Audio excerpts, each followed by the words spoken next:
ব্যক্তি ইসলাম গ্রহণের পরে তার উপরে সর্বপ্রথম যেটি দায়িত্ব আল্লাহ সুবহানাহু ওয়া তাআলার পক্ষ থেকে তা হলো 5 ওয়াক্ত সালাত আদায় করা। যদি কোনো ব্যক্তি ইসলাম গ্রহণ করে আর 5 ওয়াক্ত সালাত আদায় না করে তাহলে বুঝতে হবে সে এখন আর ইসলামে নেই, গ্রহণ করেছে কিন্তু এখন আর নেই। দলিল সহিহ বুখারী হাদিস নম্বর 1395, হাদিস নম্বর 1458।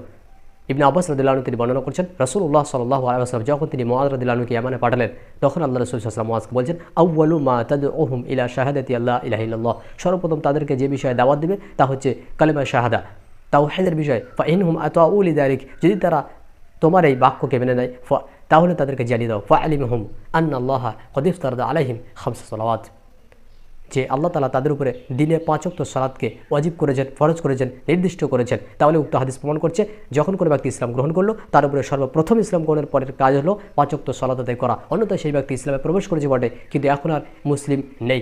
এইভাবে রাসূল সাল্লাল্লাহু আলাইহি ওয়াসাল্লামের বাক্য যেমন উল্লেখ করা হয়েছে ইবনে মাজার মধ্যে, সহিহ মুসলিমের মধ্যে রাসূল সাল্লাল্লাহু আলাইহি ওয়াসাল্লাম তিনি বলছেন তাদের মধ্যে বাবাদের মধ্যে আহাদ অঙ্গীকার হলো সালাত, যে ব্যক্তি তা ছেড়ে দেবে সেই ব্যক্তি মুসলিম নয়, সেই ব্যক্তি কাফের। উক্ত হাদিসগুলি থেকে প্রমাণ হয় যদি কোনো ব্যক্তি ইচ্ছাকৃতভাবে 5 ওয়াক্ত সালাত আদায় না করে, টোটালি সালাত না আদায় করে সেই ব্যক্তি মুসলিম নয়, সেই ব্যক্তি কাফের।